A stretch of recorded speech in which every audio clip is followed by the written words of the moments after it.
இன்றைய முக்கிய நிகழ்வுகள். புதுச்சேரி போக்குவரத்து கழகத்திற்கு புதிதாக 26 பஸ்கள் வாங்கப்படும். முதல்வர் ரங்கசாமி தகவல்.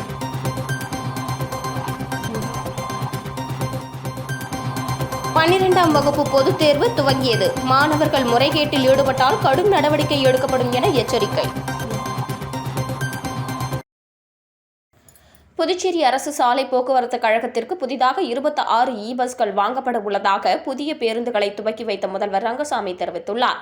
புதுச்சேரி அரசு சாலை போக்குவரத்து கழகத்திற்கு புதிதாக 38 சொகுசு பேருந்துகள் வாங்கப்பட்டன. அதில் 12 பேருந்துகளின் சேவையை துணைநிலை ஆளுநர் தமிழிசை, முதல்வர் ரங்கசாமி ஆகியோர் கொடியசைத்து துவக்கி வைத்தனர்.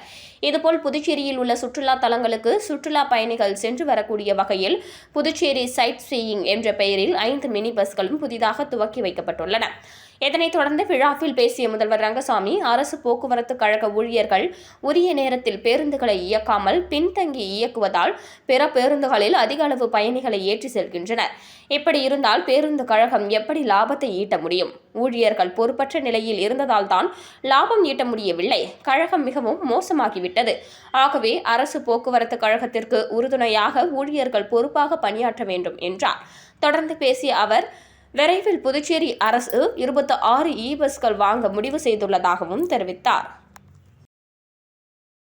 முதல்ல இருக்கும்போது நிறைய பேருந்துகள் சுமார் 200 பேருந்து ஒரே சமயத்தில் இயக்கணும். நல்லா இருந்தது, எல்லாம் பாராட்டினாங்க. அதுக்கப்புறம் அதை புதிய பேருந்து வாங்கறதுலாம் விட்டாச்சு. கழகமும் சம்பளம் கொடுக்க முடியுமா அப்படி நிலைக்கு தள்ளப்பட்டு விட்டது என்பது உண்மை. ஆனால் இப்போ பார்த்தீங்கன்னா எதுவுமே இல்லை. அது எப்படின்னே தெரியல. கேட்டால் இவங்க அவங்கள குறை சொல்லுவாங்க, அவங்க இவங்கள குறை சொல்லுவாங்க. அது மாதிரிலாம் இருக்கக்கூடாது.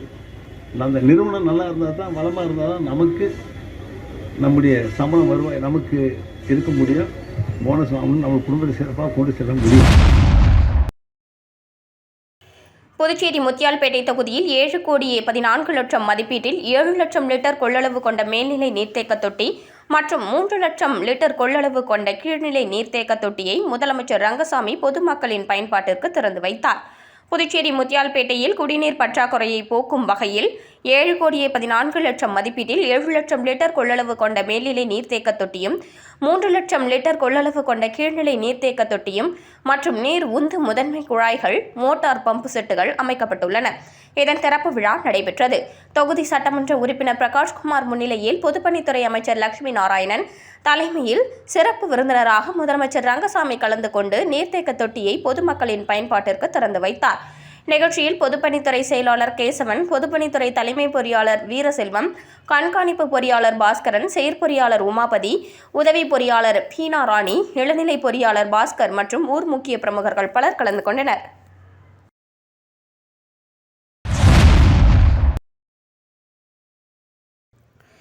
புதுவை மதகடிப்பட்டு ஸ்ரீ மணக்குள விநாயகர் பொறியியல் கல்லூரியில் தேசிய அளவிலான பொறியியல் கல்லூரி மாணவர்களுக்கான உச்சி மாநாடு 24 தேசிய இணைய பாதுகாப்பு கிளவுட் பாதுகாப்பில் வளர்ந்து வரும் தொழில்நுட்பங்கள் மற்றும் போக்குகள் பற்றிய கருத்தரங்கம் நடைபெற்றது. இக்கருத்தரங்கில் தலைமை விருந்தினராக நீதிபதி டாக்டர் வள்ளிநாயகம் சிறப்புரையாற்றினார். முதன்மை விருந்தினராக புதுச்சேரி பல்கலைக்கழக துணைவேந்தர் டாக்டர் தரணிகரசு கலந்து கொண்டு சைபர் பாதுகாப்பின் முக்கியத்துவத்தை மாணவர்களுக்கு விளக்கினார். கௌரவ விருந்தினராக NCSCRC புதுதில்லியின் இயக்குனர் டாக்டர் காளியராஜ் மற்றும் பல்கலைக்கழக மானியக்குழு துணை செயலாளர் டாக்டர் தீக்ஷா ராஜ்புத் ஆகியோர் பங்கேற்று இக்கருத்தரங்கை சிறப்பித்தனர். சிறப்பு விருந்தினராக புதுச்சேரி சைபர் கிரைம் காவல் கண்காணிப்பாளர் பாஸ்கர் மாணவர்களிடம் சைபர் பாதுகாப்பு பற்றி விளக்கினார்.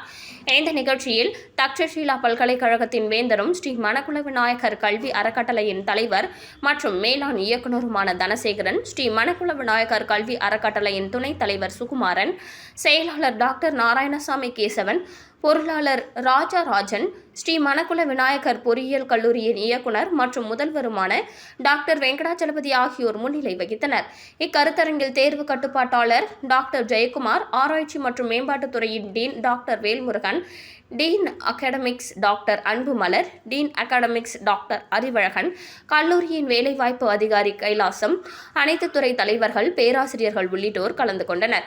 கருத்தரங்கின் நிறைவாக தகவல் தொழில்நுட்பத்துறையின் தலைவர் பேராசிரியர் முனைவர் ராஜு நன்றியுரை வழங்கினார்.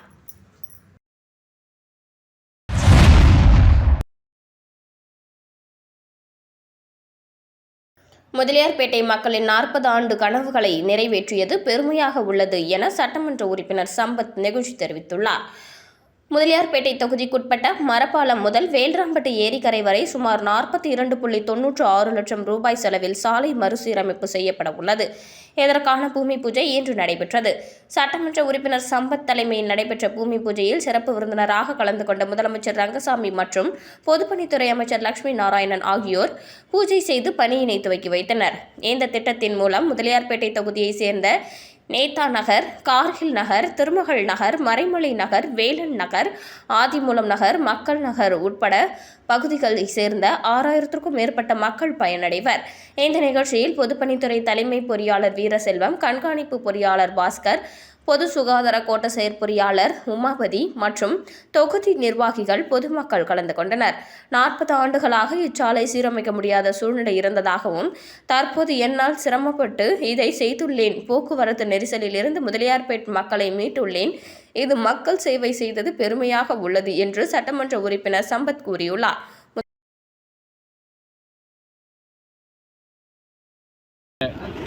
40 ஆண்டு கால போராட்டத்துக்கு பிறகு வேல்ராம்பட்டு ரோடுக்கு ஒரு விடிவு காலம் வரணும்னு சொல்லிட்டு மக்களோட கோரிக்கையை ஏற்று அந்த ரோடை விரிவுபடுத்தணும். ஏன்னா 2 குழந்தைங்க பள்ளிக்கூடம் இருக்குது, ஒரு காலேஜ் இருக்குது. காலையில் ஒரு பஸ்ஸு உள்ளே வரும்போது வரக்கூடிய பப்ளிக் எல்லாருமே உயிரை கையில் பிடிச்சின்னு போகக்கூடிய அவல நிலை தான் வந்து இத்தனை வருடமாக அந்த வேல்ராம்பட்டு ரோட்டில் இருந்திருந்தது. இதை பார்த்து அந்த பப்ளிக்கிட்ட போய் பேசினேன். தினம் நீங்கள் வந்து திடீர்னு ஒரு நாள் வந்து ஒரு குழந்தைய வந்து ஒரு டிராக்டர் ஏற்றி இறந்துடுச்சு. அப்போ தினம் நம்ம வாழ்க்கையை வந்து உயிரை பிடிச்சின்னு இருக்கிறதுக்கான காரணம் வேண்டாம். அவங்க ஒரே ஒரு கோரிக்கை தான் சொன்னாங்க. இத்தனை வருடம் நாங்கள் இருக்கும்போதும் எங்களுக்கு ஏதாவது ஒரு இடம் கொடுங்க, நாங்கள் காலி பண்ணிடுறோன்றதை சொன்னாங்க. அப்புறம் சிஎம் கிட்ட பேசி அவங்க எல்லாருக்குமே வந்து என் ஊரில் இல்லாட்டினாலும் பக்கத்தில் இருக்கிற ஊரில் எனக்கு இடம் கொடுங்கன்னு கேட்கும்போது வீராம்பட்டினத்தில் ஒரு இடத்த ஃபிக்ஸ் பண்ணி ஒரு லேண்ட் ரிஃபார்ம்ஸில் இருக்கப்பட்ட சொத்து, லேண்ட் ரிஃபார்ம்ஸில் ஒரு சொத்தை எடுத்தாங்கன்னா அது ஏழை மக்களுக்கு தான் கொடுக்கணுன்றது சட்டம். அதில் போய் பார்க்கும்போது அதில் வந்து ஒரு 128 பிளாட்டு நம்ம பழைய மாதிரி தராமல் ஒரு வீட்டுக்கு முன்னாடிலாம் 450 சதுரடி தான் தருவாங்க. இப்போ என் தொகுதியிலேருந்து அங்கே போகிறாங்கன்னும் போது நம்ம போராடி பெற்றது வந்து 600 சதுரடி, ஒரு வீட்டுக்கு 20-30ன்னு சொல்லிட்டு ஒரு மண்ணை வந்து ஃபிக்ஸேஷன் பண்ணி கொடுத்தோம். அதை வந்து சிஎம் ஒத்துக்கிட்டு அத்தனை பேரும் காலி பண்ணும் பட்சத்தில் நம்ம அந்த இடத்த வந்து அவங்களுக்கு கொடுக்கலாம்னு சொன்னாங்க. அப்புறம் இவங்க எல்லாரையும் கூப்பிட்டுட்டு சிஎம் ஆஃபீஸ் போயிட்டு அந்த 28 குடும்பம் அங்கே மொத்தம் இருக்குது. 28 குடும்பத்துக்குமே புதுசாக வந்து ஒரு பிளாட்டு லேண்ட் ரிஃபார்ம்ஸில் கையகப்படுத்தப்பட்ட பிளாட்டை வந்து அவங்களுக்கு சேங்ஷன் கொடுத்தோம். அவங்க எல்லாருமே ரொம்ப திருப்தியாக வாங்கிக்கின்னு அவங்க என்ன சொல்லிட்டாங்க, நீங்கள் இடித்து காலி பண்ண தேவையில்லைங்க, நாங்களே எங்கள்கிட்ட வந்து பிரித்து காலி பண்ணிக்கிறோம்னு சொல்லிட்டாங்க. அந்த ரோட்டுக்கும் அந்த உள்ளே இருக்க ஒரு 200 குடும்பத்துக்கும் ஒரு பெரிய ஒரு வரமாக இருக்கும் இந்த ஒரு ரோடு போடுறது. அதனால் சிஎம் கேட்டிருந்தேன், நீங்களே வந்து இந்த கையால் திறந்து வைங்கன்னு சொன்னேன். இன்றைக்கி பிடபிள்யூடி மினிஸ்டரும் சிஎம்மும் சேர்ந்து வந்து அந்த ரோட்டை பூஜை போட்டிருக்காங்க. இந்த ரோடு பூஜை போட்டது வந்து வாழ்நாள் காலத்தில் இந்த முதலியார்பேட்டைக்கு ஒரு பெரிய தனி சிறப்பாக வருன்றது எங்களோட ஒரு பெரிய போராட்டத்துக்கு கிடைச்சது. புதுச்சேரி மாவட்ட இந்திய யூனியன் முஸ்லீம் லீக்கின் பொதுக்குழு கூட்டம் நடைபெற்றது. இந்திய யூனியன் முஸ்லீம் லீக்கின் மாவட்ட பொதுக்குழு கூட்டம் புதுச்சேரி தனியார் மஹாலில் நடைபெற்றது. நிகழ்ச்சிக்கு மாவட்ட தலைவர் ஷெரீப் முகமது தலைமை தாங்கினார். மாநில பொதுச் செயலாளர் முகமது ஷஹாபுதீன் மற்றும் மாநில அமைப்பு செயலாளர் ஜிஹினி முகமது அலி முன்னிலை வகித்தனர். இப்பொதுக்குழுவில் மாவட்ட தலைவராக முகமது இப்ராஹிம், மாவட்ட செயலாளராக அப்துல் ஹக்கீம், மாவட்ட பொருளாளராக முஜிபர் ரஹ்மான் ஆகியோர் தேர்ந்தெடுக்கப்பட்டனர். மாவட்ட துணைத் தலைவராக முகமது முத்து மரைக்காயர், சையத் அலி, கவுஸ் சுல்தான் ஜலாலுதீன், மாவட்ட துணை செயலாளராக சுல்தான் ஷரீப், அமுர்தீன், அப்துல் ரியாஸ்தீன், முகமது சலீம் ஆகியோர் தேர்ந்தெடுக்கப்பட்டனர். மாநில பிரதிநிதியாக ஷெரீப் முகமது, நூர் முகமது, சும்சிதீன், ஹைருல்லா முகமது, இலியாஸ் ஆகியோரை புதுச்சேரி மாநிலம் மற்றும் மாவட்ட நிர்வாகிகள் ஒன்றிணைந்து தேர்ந்தெடுக்கப்பட்டனர். மாநில இளைஞர் அணி பொருளாளர் முகமது ரிபாய், இப்பொதுக்குழுவில் நகர தலைவர் முகமது ரபீக், நகர செயலாளர் ஷேக் இஸ்மாயில், நகர பொருளாளர் ஷபீர் அகமது மற்றும் தொகுதி இளைஞர் அணி தலைவர் முஜிபுர் ரஹ்மான் கலந்து கொண்டனர். இப்பொதுக்குழுவில் மாநில அமைப்பு செயலாளர் ஜிஹினி முகமது அலி வரவேற்புரையாற்றினார். மாநில செயலாளர் சும்சுதீன் நன்றி உரையாற்றினார்.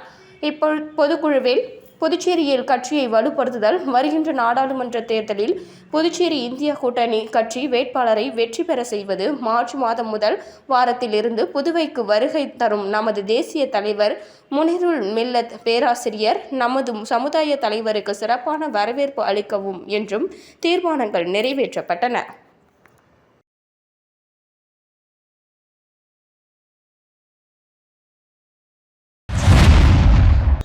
தமிழக முதலமைச்சர் மு.க.ஸ்டாலின் பிறந்தநாள் விழாவை முன்னிட்டு வில்லியனூரில் திமுக பிரமுகர்கள் ஏற்பாட்டில் அன்னதானம் வழங்கப்பட்டது. தமிழக முதல்வர் மு.க.ஸ்டாலினின் 71ஆம் ஆண்டு பிறந்தநாளை முன்னிட்டு வில்லியனூர் தொகுதி அண்ணா சிலை எதிரே அன்னதான நிகழ்ச்சி திமுக தொழிலதிபர் பவித்ரன் கண்டாட்டி, வீரகண்ணு, பாரதி, புவனேஷ், முகிலன், மருது ஆகியோர் ஏற்பாட்டில் நடைபெற்ற விழாவில் தொகுதி சட்டமன்ற உறுப்பினரும் புதுவை மாநில திமுக அமைப்பாளருமான சிவா கலந்து கொண்டு அன்னதானம் வழங்கினார். இதில் தலைமை செயற்குழு உறுப்பினர் சன் குமாரவேல், தொகுதி செயலாளர் மணிகண்டன், அவைத்தலைவர் ஜலால் ஹனீப், பொதுக்குழு உறுப்பினர்கள் ராமசாமி, செல்வநாதன், வர்த்தக அணி அமைப்பாளர் ரமணன், வர்த்தக அணி துணை அமைப்பாளர் சரவணன், சிறுபான்மை நல உரிமை பிரிவு அமைப்பாளர் ஹாலித், சபரி, சுப்பிரமணியன், மிலிட்ரி முருகன், மனோன், கார்த்திகேயன், பாலமுருகன், ராமஜெயம், முருகையன், பிரேம் மற்றும் பல திமுக நிர்வாகிகள் கலந்து கொண்டனர்.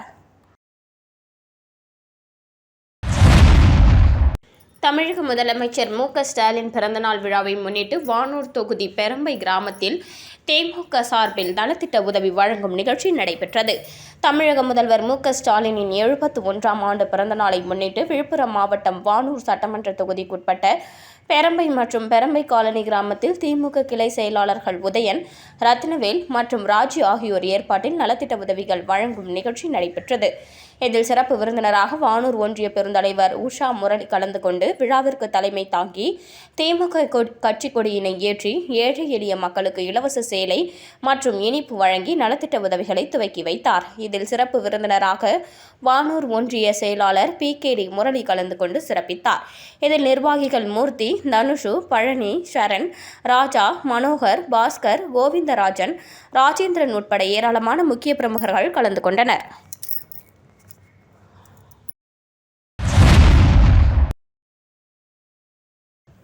புதுச்சேரி காரைக்காலில் +2 பொதுத் தேர்வு இன்று தொடங்கியது. மாணவ மாணவிகள் ஆர்வத்துடன் தேர்வை எழுதி வருகின்றனர். புதுச்சேரி மாநிலத்தில் +2 பொதுத் தேர்வுகள் இன்று தொடங்கியது. மார்ச் 22ஆம் தேதி வரை நடைபெற உள்ளது. இதற்காக புதுச்சேரியில் 31 மேல்நிலை தேர்வு மையங்களும், காரைக்காலில் 9 மேல்நிலை தேர்வு மையங்களும் தேர்வு செய்யப்பட்டுள்ளன. புதுச்சேரியில் +2 தேர்வினை 44 அரசு மற்றும் 86 தனியார் பள்ளிகளைச் சேர்ந்த 11,994 மாணவர்களும் 387 தனித் தேர்வர்களும் எழுதி வருகின்றனர். காரைக்காலில் +2 தேர்வினை 11 அரசு மற்றும் 17 தனியார் பள்ளிகளைச் சேர்ந்த 2,187 மாணவர்களும் 120 தனித் தேர்வர்களும் எழுதி வருகின்றனர். தேர்வு எழுதுவதற்கு முன்பாக மாணவர்கள் பிரசித்தி பெற்ற மணக்குள விநாயகர் ஆலயத்தில் சுவாமி தரிசனம் செய்தனர். மேலும் ஒவ்வொரு தேர்வு மையத்திற்கும் பாதுகாப்பு ஏற்பாடுகள் மற்றும் தேர்வின் போது தடையின்றி மின்சார சேவை வழங்க ஏற்பாடு செய்யப்பட்டுள்ளது. தேர்வு நடைபெறும் நாட்களில் தேர்வு எழுத வருகை தரும் தேர்வர்கள் செல்போன் மற்றும் எந்தவொரு தகவல் தொடர்பு சாதனங்களையும் எடுத்து வர தடை செய்யப்பட்டுள்ளது. தேர்வு கூட அனுமதி சீட்டு இல்லாத மாணவர்கள் எக்காரணத்தை முன்னிட்டும் தேர்வு எழுத அனுமதிக்கப்பட மாட்டார்கள் என்றும், தேர்வு அறையில் மற்றும் தேர்வு மையத்தில் ஒழுங்கீன செயல்களில் ஈடுபடும் தேர்வர்கள் கண்டறியப்பட்டால் அவர்கள் செய்யும் குற்றத்திற்கு ஏற்ப தண்டனை அளிக்கப்படும் எனவும், தேர்வர்கள் ஒழுங்கீன செயல்களில் ஈடுபடாமல் இருத்தல் வேண்டும் என்றும் கல்வித்துறை சார்பில் தெரிவிக்கப்பட்டுள்ளது.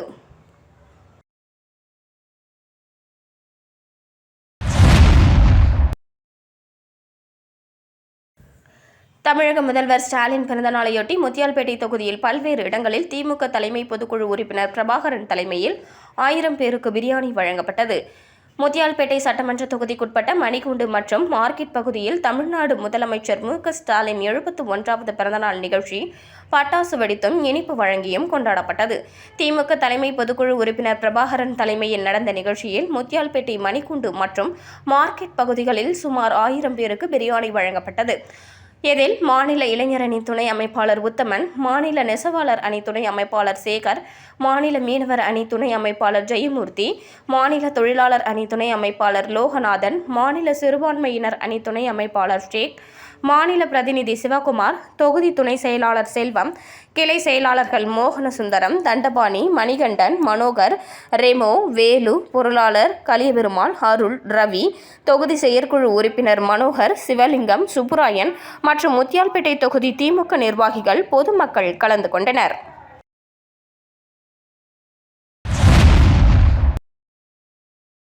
புதுச்சேரி சுற்றுலாத்துறை பெருமையுடன் வழங்கும் தில்லானா தில்லானா மெகா இசை கச்சேரி நிகழ்ச்சியில் லக்ஷ்மண் ஸ்ருதி இசைக்குழுவுடன் இணைந்து பிரபல பாடகர் மனோ மற்றும் இசை நட்சத்திரங்கள் கலந்து கொள்ளும் இசை கச்சேரி வருகின்ற மார்ச் 2ஆம் தேதி மாலை 6 மணியளவில் புதுச்சேரி பழைய துறைமுக வளாகத்தில் பிரம்மாண்டமாக நடைபெறவுள்ளது. அனைவருக்கும் அனுமதி இலவசம். இந்த நிகழ்ச்சியை இணைந்து வழங்குவோர் பாண்டி ராம் சில்க்ஸ், தங்க மாளிகை, கோல்ட் பிரீமியம், தினமலர், சூரியன் FM, U&Me மீடியாஸ், PRT 70 நிகழ்ச்சியின் ஏற்பாடுகளை யாக்டோ ஈவென்ட் செய்துள்ளனர்.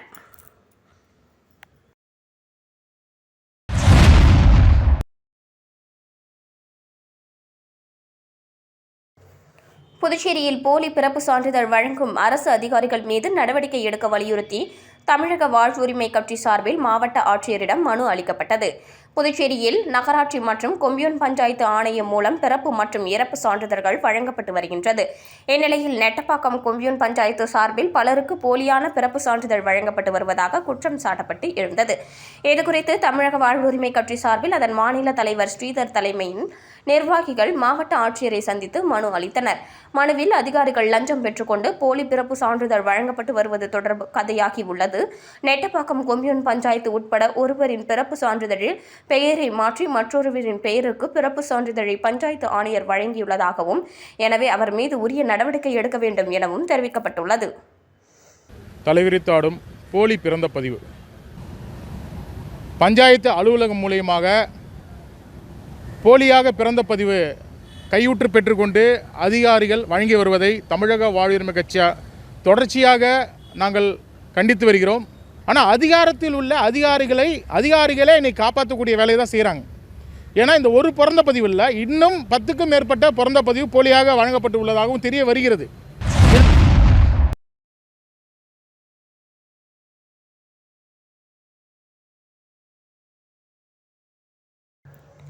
விழுப்புரம் மாவட்டம் ஆரோவில் பகுதியில் நடைபெற்ற கட்டுரை போட்டி பரிசளிப்பு விழா மற்றும் இசை பூங்கா திறப்பு நிகழ்ச்சியில் தமிழக ஆளுநர் ரவி மற்றும் புதுச்சேரி துணைநிலை ஆளுநர் தமிழிசை சவுந்தரராஜன் ஆகியோர் பங்கேற்றனர். விழுப்புரம் மாவட்டம் ஆரோவில் பாரத் நிவாஸ் கலையரங்கில் நடைபெற்ற கட்டுரை போட்டியில் வெற்றி பெற்றவர்களுக்கு விருது வழங்கும் விழா ஆரோவில் பாரத் நிவாஸ் கலையரங்கில் நடைபெற்றது. இதில் தமிழக ஆளுநர் ரவி மற்றும் ஆந்திர மற்றும் புதுச்சேரி துணைநிலை ஆளுநர் தமிழிசை சவுந்தரராஜன், ஆரோவில் நிர்வாக குழுவின் தலைவர் RN ரவி ஆகியோர் கலந்து கொண்டனர். வெற்றி பெற்றவர்களுக்கு சான்றிதழ் வழங்கி பின்னர் பேசிய ஆளுநர் ரவி, ஆரோவில் சர்வதேச நகரத்தில் மரம், செடி, கொடிகள், மனிதர்கள் அனைவரும் ஒற்றுமையாக ஒரே குடும்பமாக வாழ்வதாக கூறினார். இதனைத் தொடர்ந்து ஸ்வரம் இசை பூங்காவை திறந்து வைத்து இங்கு தயாரிக்கப்படும் காட்சிப்படுத்தப்பட்டுள்ள இசைக்கருவிகள், கருங்கல் இசைத்தூண், காற்று இசைத்தூண், மூங்கில் இசை, நரம்பு கருவிகள் என பல கருவிகள் உருவாக்கப்படுகின்றன. இதனை தமிழக ஆளுநர் RN ரவி, புதுச்சேரி துணைநிலை ஆளுநர் தமிழிசை சவுந்தரராஜன் ஆகியோர் திறந்து வைத்து இசைக்கருவிகளை இசைத்து இசை கேட்டு மகிழ்ந்தனர்.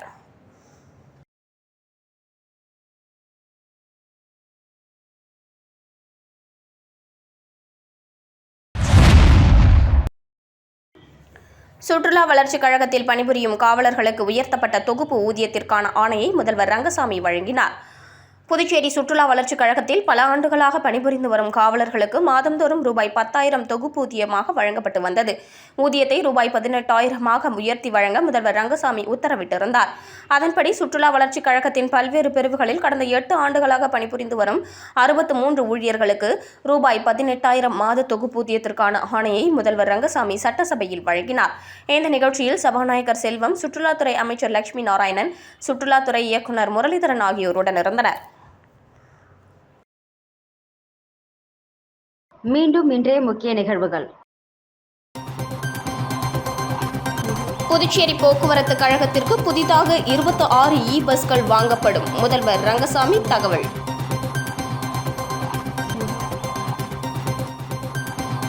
பன்னிரெண்டாம் வகுப்பு பொதுத் தேர்வு துவங்கியது. மாணவர்கள் முறைகேட்டில் ஈடுபட்டால் கடும் நடவடிக்கை எடுக்கப்படும் என எச்சரிக்கை.